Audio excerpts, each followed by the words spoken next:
नमस्कार दोस्तों, आज हम महाभारत के कुछ अनसुने रहस्यों के बारे में बात करेंगे। वैसे तो लगभग हम सभी ने महाभारत की कथा को देखा ही होगा।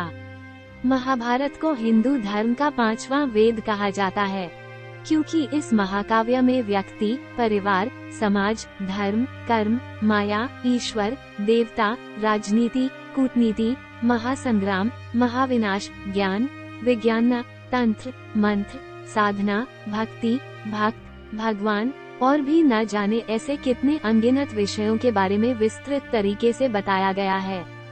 महाभारत के कही गई श्रीमद् भागवत गीता ईश्वर, आत्मा, कर्म और योग का एक ऐसा विशाल कोश है जिसके स्टार का कण कहीं और मिलना बहुत ही मुश्किल है।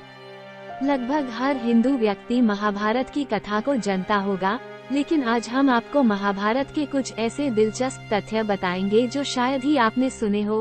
तो चलिए जानते हैं कुछ महाभारत के रहस्य के बारे में। द्रोणाचार्य का जन्म। ये तो हम सभी जानते हैं कि गुरु द्रोणाचार्य कौरवों और पांडवों दोनों के गुरु हैं। गुरु द्रोण महर्षि भरद्वाज के पुत्र थे। महर्षि भरद्वाज एक महान वैज्ञानिक, चिकित्सक, तत्ववेदा और बहुत बड़े विद्वान थे। एक समय की बात है, महर्षि भरद्वाज अपनी दिनचर्या के अनुसार गंगा नदी में स्नान करने के लिए जा रहे थे। उसी समय कृताची नमक अप्सरा केवल एक पारदर्शी वस्त्र पहने हुए गंगा जी में स्नान कर रही थी। इतनी सुंदर और कामनीय अप्सरा को देखकर महर्षि भरद्वाज उत्तेजित हो गए और उनका अवांछित वीर्यपात हो गया। उस समय वीर्य को न केवल जीवन के बीज के रूप में ही माना जाता था, बल्कि दूसरे शब्दों में वर्षों की कड़ी तपस्या और संयम से पुरुष का वीर्य एक अति तेजस्वी और बलशाली संतान को सक्षम देने में समर्थ था। महर्षि भरद्वाज इस वीर्य को व्यर्थ जाने देना उचित नहीं समझा और इसे पीपल के पत्ते की सहायता से एक दोने जैसा बनाकर स्थापित कर दिया। समय आने पर इससे दिव्य, तेजस्वी और महान धनुर्धर गुरु द्रोणाचार्य का जन्म हुआ। तो हम ये कह सकते हैं कि गुरु द्रोणाचार्य पहले टेस्ट ट्यूब बेबी थे, जिसे आपके साइंटिस्ट अपनी बहुत बड़ी उपलब्धि मानते हैं। आखिर क्या है अश्वत्थामा के आज तक जिंदा होने के पीछे की असली वजह? इसके पीछे एक बहुत बड़ी वजह है जो शायद ही आप जानते हो। बहुत से लोगों को लगता है कि अश्वत्थामा को अभी भी जीवित मानना एक अंधविश्वास है, क्योंकि अगर कोई व्यक्ति 5000 साल पहले पैदा हुआ था तो वो आज तक जिंदा कैसे हो सकता है? और अश्वत्थामा के आज तक जीवित रहने का रहस्य इसलिए है क्योंकि भगवान श्री कृष्ण ने उन्हें महाभारत के युद्ध में युगों तक भटकने का श्राप दिया था। और अश्वत्थामा के जीवित रहने का उद्देश्य यह है कि जब कलयुग के अंत में भगवान कल्कि अवतार लेते हैं, अश्वत्थामा धर्म की स्थापना में उनका साथ देंगे। अश्वत्थामा इतने युगों से भगवान कल्कि की प्रतीक्षा कर रहे हैं। अश्वत्थामा के अलावा 6 और महापुरुष हैं जो कलयुग के अंत में धर्म की स्थापना में भगवान कल्कि के साथ होंगे।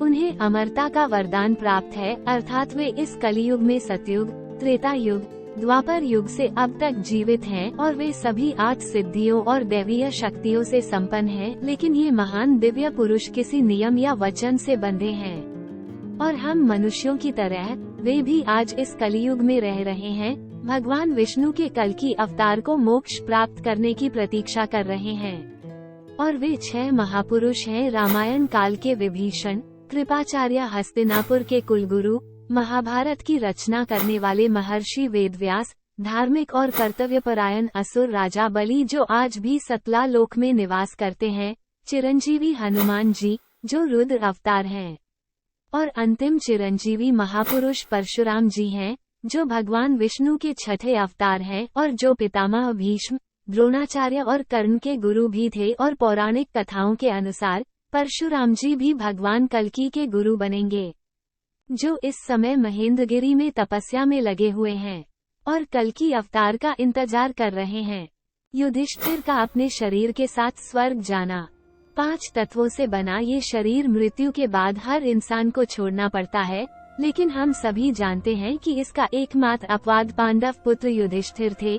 भले ही युधिष्ठिर धर्मराज का हिस्सा थे और उन्होंने अपना पूरा जीवन पथ पर बिताया था धर्म का, लेकिन सृष्टि के नियमों के अनुसार उन्हें भी इस शरीर को धरती पर छोड़ना पड़ा था।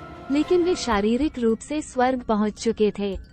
क्योंकि इसके पीछे एक रहस्य है। दरअसल यमराज को किसी श्राप के कारण धरती पर जन्म लेना पड़ा था, और वो कोई और नहीं बल्कि विदुर थे, जो पृथ्वी पर यमराज का जन्म थे। और इसलिए जब विदुर ने अपने प्राण त्याग दिए थे, तब उनकी आत्मा युधिष्ठिर के शरीर में शामिल हो गई थी। क्योंकि युधिष्ठिर धर्मराज के अंग थे और यमराज भी स्वयं धर्मराज हैं। यही कारण है कि युधिष्ठिर अपने शरीर के साथ स्वर्ग में प्रवेश करने में सक्षम थे, क्योंकि यमराज स्वयं उनके साथ थे। गांधारी के 99 पुत्र तो कौरव 100 कैसे? क्या आप जानते हैं कि कौरवों के 100 भाई थे, लेकिन गांधारी ने धृतराष्ट्र के केवल 99 पुत्रों और एक पुत्री को जन्म दिया। और कौरवों की उस इकलौती बहन का नाम दुशाला था, जबकि कौरवों का एक भाई युयुत्सु एक दासी का पुत्र था। और इस प्रकार कौरव युयुत्सु और दुशाला के साथ 100 भाई और एक बहन थे। युयुत्सु ने महाभारत का युद्ध पांडवों की ओर से लड़ा था। युयुत्सु ने ही कौरवों को द्युत के खेल में द्रौपदी का अपमान करने और वस्त्रहरण करने से रोकने के लिए बहुत प्रयास किया था। महाभारत में परमाणु बम। महाभारत के समय में भी परमाणु बम और हवाई हमले होते थे। जब मोहनजोदड़ो की खुदाई की गई थी, तो उसमें कुछ कंकाल मिले थे जिनमें विकिरण का प्रभाव था। अब सवाल यह उठता है कि क्या ब्रह्मास्त्र जो उस समय इतना विस्फोटक था वही परमाणु बम था?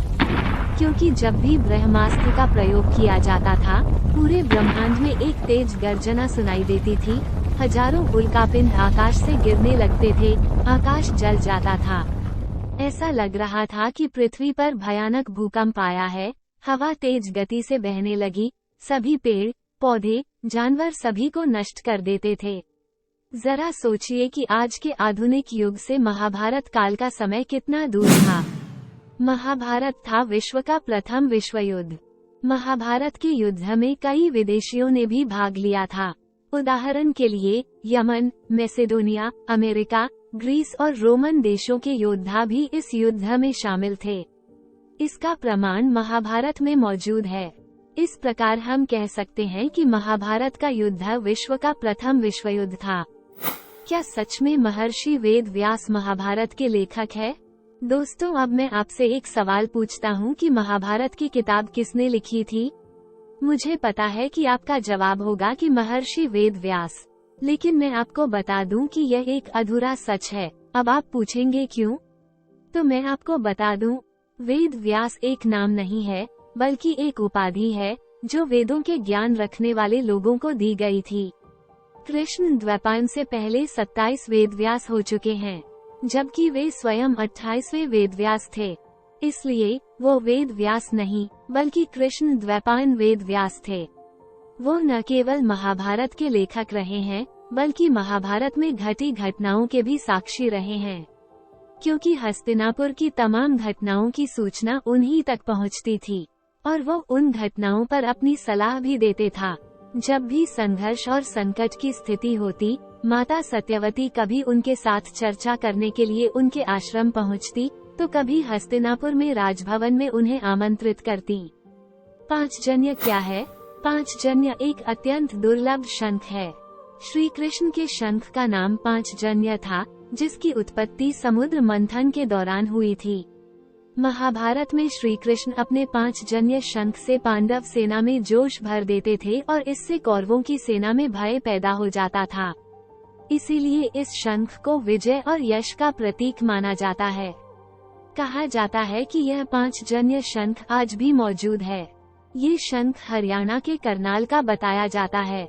कहा जाता है कि इसे करनाल से 15 किलोमीटर पश्चिम में कछवा और बहललपुर गांव के पास स्थित पाराशर ऋषि के आश्रम में रखा गया था, जहां से यह चोरी हो गया था। मान्यता के अनुसार महाभारत युद्ध के बाद भगवान कृष्ण ने अपना पांचजन्य शंख पाराशर ऋषि के मंदिर में रखा था। हालांकि कुछ लोगों का मानना है कि आदि बद्री में आज भी श्री कृष्ण के इस शंख को सुरक्षित रखा गया है। अभिमन्यु की हत्या। अक्सर हम महाभारत पर आधारित फिल्मों और टीवी सीरियल्स में देखते हैं कि चक्रव्यूह के अंदर 7 महारथियों ने अभिमन्यु की हत्या कर दी थी, पर ये सच नहीं है। सच तो ये है कि उन 7 महारथियों में से अभिमन्यु ने एक महारथी का वध किया था, जो दुर्योधन के पुत्र लक्ष्मण थे। जिससे दुशासन के पुत्र दुर्मासन ने क्रोधित होकर अभिमन्यु को निहत्थे होने पर मार डाला और युद्ध नीति के अनुसार निहत्थे योद्धा पर हमला करना युद्ध नीति के विरुद्ध था। क्या है इरावन की कहानी? अर्जुन के पराक्रमी पुत्र अभिमन्यु, जो अर्जुन की पत्नी और श्री कृष्ण की बहन सुभद्रा के गर्भ से उत्पन्न हुए, जिनके बारे में हम सभी जानते हैं, लेकिन अर्जुन के 2 और शक्तिशाली पुत्र थे, जिनमें से एक इरावन था।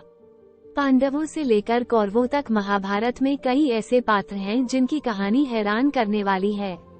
दिलचस्प बात यह है कि इस कहानी का हर पात्र किसी न किसी रूप में एक दूसरे से जुड़ा है और महाभारत के युद्ध में भी उसकी अहम भूमिका है। ऐसी ही एक कहानी है इरावन की भी। दरअसल इंद्रप्रस्थ की स्थापना के बाद जब अर्जुन राजदूत बने तो वे दोस्ती के अभियान पर चले गए। फिर उन्होंने पहले नागलोक जाने का निश्चय किया, जहां उनकी मुलाकात उलूपी से हुई। उलूपी अर्जुन को देखकर मोहित हो गई। वो अर्जुन को अधोलोक में ले गई और उससे विवाह करने का अनुरोध किया। दोनों ने शादी कर ली और उन दोनों को इरावन नाम का एक बेटा हुआ। इरावन एक कुशल धनुर्धर और मायावी हथियारों का ज्ञाता था। इरावन के जीवन का एकमात्र लक्ष्य महाभारत के पवित्र युद्ध में अपने पिता अर्जुन का समर्थन करना था। महाभारत युद्ध में एक समय ऐसा आता है जब पांडवों को अपनी जीत के लिए मां काली के चरणों में स्वेच्छा से अपना सिर बलिदान करने के लिए एक राजकुमार की आवश्यकता होती है। जब कोई राजकुमार आगे नहीं आता तो इरावन इसके लिए स्वयं को समर्पित कर देता है, लेकिन वो एक शर्त ये भी रखता है कि वो अविवाहित नहीं मरना चाहता। ये संकट इस शर्त के कारण पैदा होता है कि अगर उसकी शादी किसी राजा की बेटी या आम महिला से होती है तो कोई भी पिता अपनी बेटी की शादी इरावन के साथ करने के लिए तैयार नहीं होगा। तब भगवान कृष्ण स्वयं मोहिनी के रूप में इरावन से विवाह करते हैं। इसके बाद इरावन अपने हाथों से अपना सिर मां काली के चरणों में अर्पित कर देते हैं। इरावन की मृत्यु के बाद भगवान कृष्ण उसी मोहिनी रूप में एक विधवा महिला की तरह कुछ समय के लिए उनकी मृत्यु का शोक मनाते हैं। यहाँ मां काली प्रसन्न होकर पांडवों को विजय श्री का आशीर्वाद देती हैं और मां काली इरावन की भक्ति को देखकर उन्हें फिर से जीवंत कर देती हैं। लेकिन महाभारत के युद्ध में इरावन को शहादत मिलती है। कुरुक्षेत्र की लड़ाई में उसने शकुनी के 6 भाइयों को मार डाला और कई अन्य योद्धाओं को हराया। 8वें दिन की लड़ाई में इरावन को आलम्बुश नाम के एक राक्षस ने मारा था। दक्षिण भारत में आज भी इरावन की पूजा की जाती है। चित्रांगदा के घर कौन पैदा हुआ था? जब अर्जुन अपने वनवास के दौरान मणिपुर गए तो अर्जुन ने मणिपुर की राजकुमारी चित्रांगदा से विवाह किया। चित्रवाहन की मृत्यु के बाद वब्रुहन मणिपुर का राजा बना। उसकी माता ने वब्रुहन को यह नहीं बताया कि अर्जुन उसका पिता है। और जब युधिष्ठिर ने चक्रवर्ती सम्राट बनने के लिए अश्वमेध यज्ञ का आयोजन किया था, तब अर्जुन अश्वमेध के साथ पूरे आर्यावर्त में चला जाता है और जब वह अश्वमेध के साथ मणिपुर पहुंचता है, तब वब्रुहन अश्वमेध को पकड़ लेता है, जिसके कारण वब्रुहन और अर्जुन के बीच भयंकर युद्ध होता है और अर्जुन वो युद्ध हार गया।